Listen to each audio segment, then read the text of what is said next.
तो अब ये बिल्कुल स्पष्ट है इस बार किसकी सत्ता। प्रधानमंत्री नरेंद्र मोदी का एक ट्वीट इस बीच आ गया है सामने। सबसे पहले वो आपके सामने रखते हैं। मैं और मेरे साथ गौरव खबरों के सफर को आगे बढ़ा रहे हैं। बिहार की बंपर जीत पर पीएम मोदी का ये पोस्ट, क्या लिखा है गौरव इसमें? उन्होंने सीएम नीतीश को बधाई दी है। पीएम मोदी ने कहा है कि ये सुशासन की जीत है। एक्स पर लिखा है विकास की जीत हुई है। और एक ही पोस्ट नहीं है, उन्होंने पूरा थ्रेड लिखा है जिसमें 3-4 पोस्ट में उन्होंने कई बड़े वादे भी किए। जन कल्याण की भावना की जीत हुई है, यह कहा पीएम मोदी ने। और कहा है कि सामाजिक न्याय की जीत हुई है। तो सामाजिक न्याय, सुशासन, इसकी जीत बताया है प्रधानमंत्री नरेंद्र मोदी ने। उन्होंने कहा है कि ये विकास की जीत है, सुशासन, जन कल्याण, सामाजिक न्याय की जीत है। सभी परिवारजनों का बिहार के बहुत बहुत आभार। 2025 के विधानसभा चुनावों में एनडीए को ऐतिहासिक अभूतपूर्व जीत का आशीर्वाद दिया है। यह प्रचंड जनादेश हमें जनता जनार्दन की सेवा करने, बिहार के लिए नए संकल्प के साथ काम करने की ताकत देगा। और उन्होंने कहा है कि मैं एनडीए के प्रत्येक कार्यकर्ता का आभार व्यक्त करता हूं जिन्होंने अथक परिश्रम किया। उन्होंने कहा कि आने वाले समय में हम बिहार के विकास, यहां के इंफ्रास्ट्रक्चर और राज्य की संस्कृति को नई पहचान देने के लिए बढ़ चढ़कर काम करेंगे। हम ये सुनिश्चित करेंगे कि यहां की युवा शक्ति और नारी शक्ति को समृद्ध जीवन के लिए भरपूर अवसर मिले।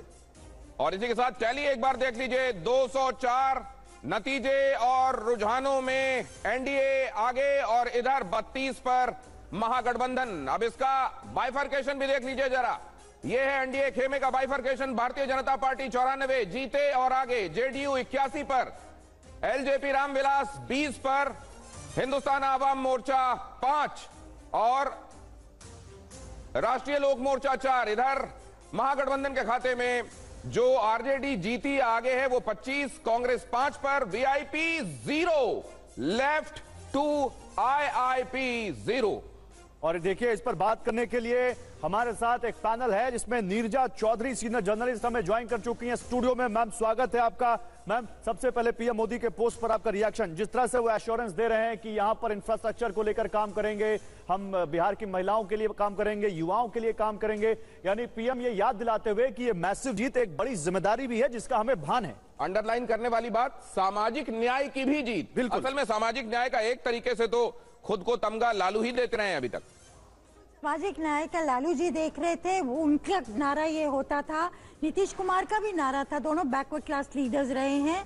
नीतीश कुमार ने गवर्नेंस का कंटेंट दिया उस सामाजिक न्याय की लड़ाई को, और आज नरेंद्र मोदी भी उसी चीज का जिक्र कर रहे हैं। और जब वो महिला और युवा की बात करते हैं, MY, एक नया MY का गठन हो रहा है, तो actually it is equal to बेरोजगारी से जूझना। नीरजा मैम, एक और बात मैं समझना चाहता हूं। जिस तरीके से तेजस्वी की किस्मत जाकर 25वें राउंड में पलटी है, 25वें राउंड में जाकर उन्होंने एक डिसाइसिव लीड बनाई है तेजस्वी ने, तो क्या ये बहुत सारे लोगों को उम्मीद दे रहा होगा महागठबंधन खेमे के कि शायद हमारे साथ भी कोई आश्चर्य इस तरह का हो जो सुखद हो? हमारे साथ डॉक्टर प्रीति शेखर जुड़ रहे हैं, spokes person Bharatiya Janata party, और डॉक्टर सूरज यादव मंडल, स्पोक्स पर्सन है कांग्रेस के। आप दोनों का भी बहुत स्वागत करते हैं हम यहाँ। सबसे पहले तो सूरज यादव मंडल, 25वें राउंड के बाद तेजस्वी के साथ कुछ अच्छा हुआ है, क्या ये बाकियों के साथ भी हो सकता है?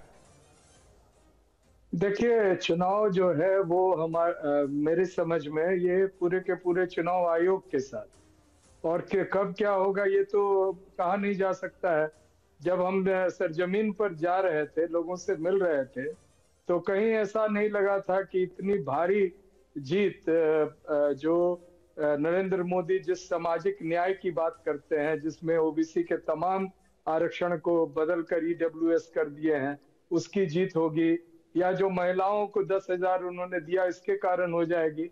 लेकिन बहरहाल जो जीत वो हुई है, जो दिख रही है, उसको हम मान रहे हैं कि कम से कम जनता को ये निर्णय करना होगा कि जिनको वो वोट दिए और जिनकी जीत हुई, जो परिणाम है, क्या वो सचमुच वही है? लेकिन और ये तय जनता ही कर पाए। आप लोग तो ये मुद्दा लेकर गए थे ना जनता के बीच, चुनाव आयोग का, वोट न्याय यात्रा अभी भी है, और आप कह रहे हैं हम समझ नहीं पाए। तो यही कारण है कि आप जनता के मूड को समझ हम ये नहीं कर रहे, हम समझ नहीं पाए। हम ये जीत जो अभी दिख रही है आपके पूरे सभी मीडिया में, इस जीत और इस जो निष्कर्ष आ रहा है, इस पर मैं आश्चर्य व्यक्त कर रहा हूं, क्योंकि हम लोगों के बीच में थे।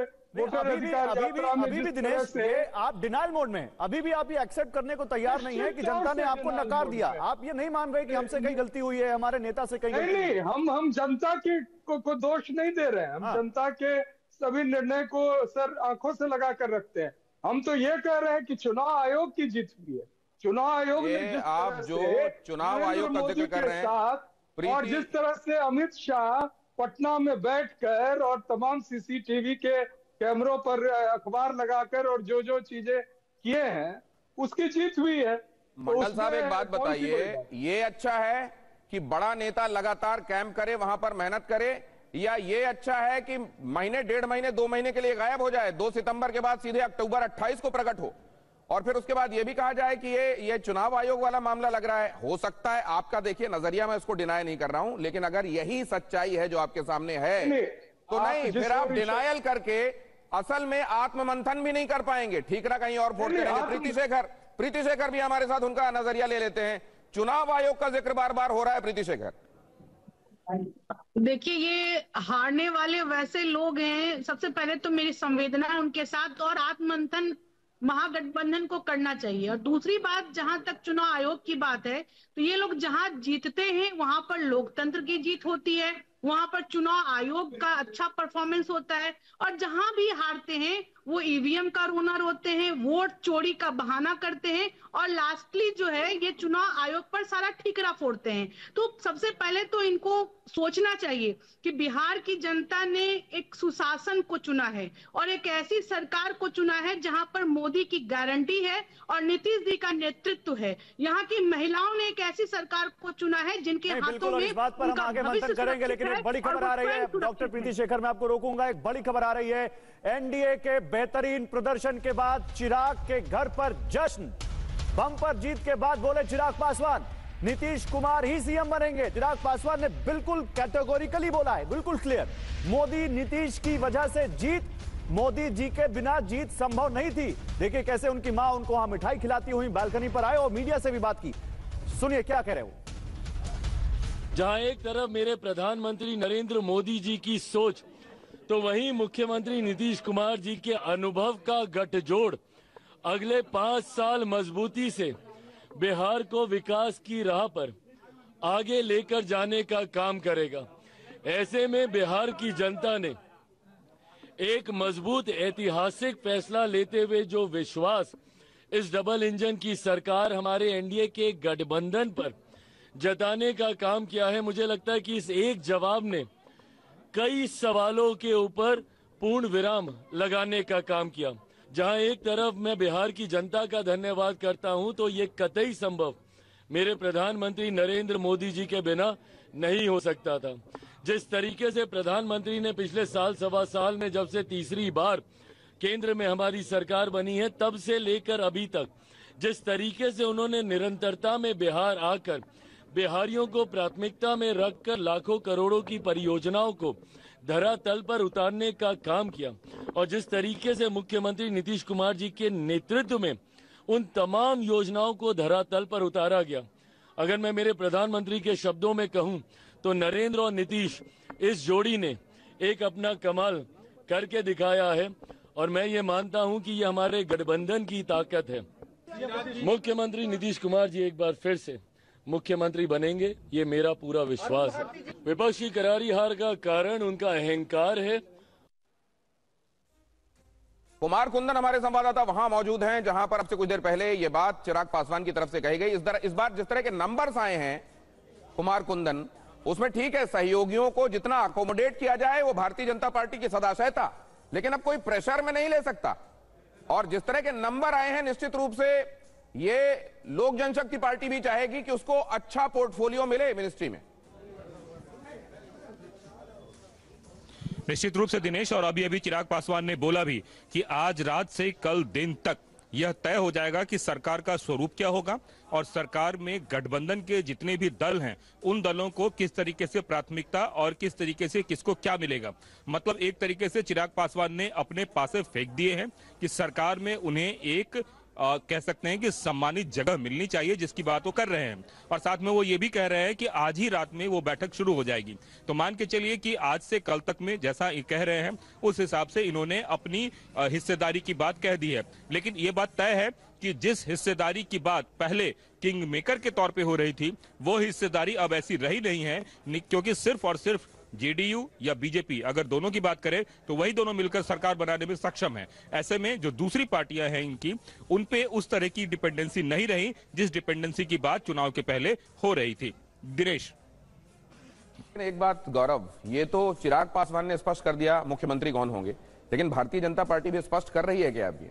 नहीं, भारतीय जनता पार्टी के नेता मनोज तिवारी थे आज हमारे साथ, वो तो साफ कह रहे थे कि हाँ नीतीश कुमार ही हैं, नीतीश कुमार ही रहेंगे। लेकिन बात वहां पर संशय वाली हो गई जब जेडीयू ने अपना ट्वीट डिलीट किया। पहले जेडीयू ने लिखा नीतीश है, नीतीश थे, नीतीश रहेंगे, ना भूतो ना भविष्यति। बाद में वो ट्वीट डिलीट करके लिखा गया कि एनडीए की एक बार फिर एनडीए सरकार। हालांकि तमाम पॉलिटिकल पंडित ये कहते हैं ये किसको कितना अकोमोडेट किया जाएगा, मैं ये जानना चाहता हूं। भारतीय जनता पार्टी इतना मैसिव नंबर्स, उधर देख लीजिए जेडीयू, इधर बाकी साथी भी, किसको कितना दिया जाएगा? दिनेश, भाजपा आज इस डिक्टेटिंग पोजीशन में आ गई है कि उसका कोई भी एलाई उसे उसके साथ डिक्टेटिंग टर्म में बात नहीं कर सकता, इसलिए वो तो छोड़ दिए। सबसे बड़ी बात यह है कि हमारा चुनाव आयोग क्या कर रहा है। आप बताइए कि अभी कितना बज रहा है? जी अभी 5:15 बजा। कितने रिजल्ट अभी तक डिक्लेयर हुए हैं? कितने हुए हैं? कुल मिला के 24 या 34। अभी तक होता था कि 12 बजे 1 बजे तक तो मैक्सिमम रिजल्ट आ जाते थे। मतलब जीती हुई सीटों की बात कर रहे हैं आप? जीती हुई सीटों, कंप्लीट जीती हुई, जिन पर मुहर लग चुकी हो। लेकिन अभी भी कई कई क्षेत्र ऐसे, छपरा भी मैं देखते हुए आ रहा था मैं कि 8 या 9 राउंड। एक रीजन सर हमने बात की इस बारे में, क्योंकि इस बार वोट बहुत ज्यादा हुआ है, 30-30 राउंड तक गिनती हो रही है। 9 राउंड पे रुका होगा 5 बजे तक। अगर सुबह से काउंटिंग हो रही है और 9वें या 10वें राउंड पे रुका हुआ है तो क्यों रुका हुआ है? तेजस्वी यादव का लगातार रुका हुआ था, अब जाकर के बताया कि नहीं अब वो लीड कर रहे हैं। सर ये क्या संभव है कि कुछ जगहों पर जहां आपको मालूम है कि सर्टेन जगहों पर आपको वीवीपैट की भी गिनती करनी है, तो ये हो सकता है कि कुछ एक इत्तेफाकन राउंड ऐसे बैक टू बैक फंसे हों जहां पर देर लगी हो? और तेजस्वी 25वें राउंड में जीते आगे बढ़े। जानबूझ करके किया गया है ताकि अपोजिशन कैंप डिमोरलाइज हो जाए और उनके लोग छोड़ छाड़ के मैदान भागे कि भाई जब हमारा नेता ही हार रहा है, जब तेजस्वी हारा तो हम उससे क्या फायदा हो जाएगा? उससे क्या फायदा हो जाएगा इनको? उससे फायदा होगा कि अपना मनमाने ढंग से कराएंगे। अभी बहुत सारी सीटें ऐसी हैं जहां की मार्जिन बहुत कम है। और ये बात सिर्फ आप नहीं कह रहे हैं, क्योंकि ये बात कई खेमों से सुनने को मिल रही है। प्रीति शेखर से ये जवाब जरूर लेना चाहेंगे कि इसको डिले करके बहुत सारे लोगों की रीडिंग ये है कि ऐसा किया जाए कि जो अपोजिशन के लोग हैं वो डिमोरलाइज हो जाएं और वहां जहां पर गिनती हो रही है उस जगह को छोड़ें और निकल जाएं, बाद में मनमाने तरीके से काम किया जा सके। ऐसा बहुत सारे लोगों का परसेप्शन है। देखिए, ये आरोप या ये आशंका वही लोग जाहिर कर सकते हैं जिनको कि पता है कि उनकी हार निश्चित है, और जहां पर परिणाम चुनाव आयोग निष्पक्षता के तरीके अपनाते हुए सारे परिणामों को दे रही है, जो सभी प्रत्याशी के सामने जो चीज हो रहा है उसको लेकर कोई आशंका नहीं होनी चाहिए। और यही गलती बार बार विपक्ष करता है, उन्हें अपने देश के सिस्टम पर, देश के डेमोक्रेसी पर उन्हें भरोसा नहीं होता है, इसलिए यहाँ की जनता भी उन पर भरोसा नहीं कर रही है। वो कुछ भी कहते डॉक्टर प्रीति शेखर, आप देखिए कि एक बहुत बड़ा सवाल पूछा जाता है कि जब सवाल चुनाव आयोग पर उठता है तो बीजेपी उनको डिफेंड क्यों करती है। हालांकि मैं आऊंगा आपके पास और आप इस बारे में जवाब दीजिएगा। चुनाव आयोग जवाब क्यों नहीं देता, ये हमेशा पूछा जाता है। पहले पटना जाएंगे, उससे पहले अमित शाह की एक बड़ी खबर है, ये बताते हैं। बिहार में बंपर जीत पर अमित शाह का बयान आया है। विकसित बिहार में विश्वास की जीत हुई है, ये कहा अमित शाह ने। मोदी जी और नीतीश जी को बधाई, ये कहा अमित शाह ने। राहुल के नेतृत्व में कांग्रेस सबसे नीचे, घुसपैठियों को बचाने वालों को करारा जवाब मिला है, ये अमित शाह ने कहा है। हमारे संवाददाता आकाश वत्स भी मौजूद हैं पटना से, उनके पास चलते हैं। लेकिन उससे पहले जरा बिहार जीत का शाह प्लान क्या रहा है, बिहार जीत का शाह प्लान क्या रहा है वो आपके सामने मैं रख रहा हूं। बिहार जीत का ये है शाह प्लान। मोदी का जो ब्रांड पावर है और अमित शाह की स्ट्रैटेजी, इन दोनों ने काम किया है और जाहिर है इसका नतीजा दिखाई दे रहा है। एनडीए के सभी दलों को एकजुट रखना, ये वाला विरोधी खेमे में आप देख रहे हैं, वहां फ्रेंडली फाइट ही चलती रही। यहां कम से कम बाद में एक मैसेज गया, सीट जब एक बार तय हो गई उसके बाद एक कोहेसिव ब्लॉक की तरह ये लोग सामने आए। बिल्कुल, और एलजेपी और जेडीयू के बीच जमीन पर समन्वय करवाया। पिछले चुनाव में जेडीयू को सबसे बड़ा नुकसान एलजेपी की वजह से हुआ था, इस बार दोनों के बीच कोऑर्डिनेशन करवाया गया और उसका फायदा बहुत अच्छे तरीके से देख रहा है। एनडीए के वोट को एक साथ लाने की माइक्रो प्लानिंग की गई। अमित शाह ने की। प्रवासी कार्यकर्ताओं से संपर्क में रहे और निर्देश दिए। ये कहा जा रहा है कि बहुत प्रवासी आए हैं जिन्होंने वोट किया है और लग रहा है कि वो एनडीए के पक्ष में गया है। लग रहा है इसलिए क्योंकि अभी जब रिपोर्ट्स आएंगी, जब इसका विश्लेषण होगा तो और अच्छे से बता पाएंगे। कार्यकर्ताओं को चार्ज किया। इनफैक्ट अमित शाह के बारे में कहा गया कि बिहार में कैंप किया उन्होंने और बागी जो मंडल स्तर का कार्यकर्ता भी है, अगर वहां तक भी पहुंचे तो उनको पटना बुलाया, उनसे बात की और कहा कि बगावत छोड़ो, हम तुम्हें करेंगे, तुम्हारा कुछ ना कुछ पार्टी में करेंगे। और बहुत उससे अब आगे कट टू कट देना है हमको, क्योंकि बहुत सारे एलिमेंट्स है जो इंतजार कर रहे हैं। जल्दी से बता दीजिए। मंडल और जिला स्तर तक बैठक, जो मैं कह रहा था, चुनाव के दौरान बिहार में ही जमे रहे। 100 से ज्यादा बागियों से खुद मिले, 2-3 दिन सिर्फ बागियों से मिले और उन्हें मनाया। 2 से 3 दिनों तक कोई कार्यक्रम नहीं रखा। बागियों ने अमित शाह की बात मानी और बागियों के मानने से एनडीए को बढ़त मिली। बीजेपी का सबसे शानदार प्रदर्शन देखने को यहां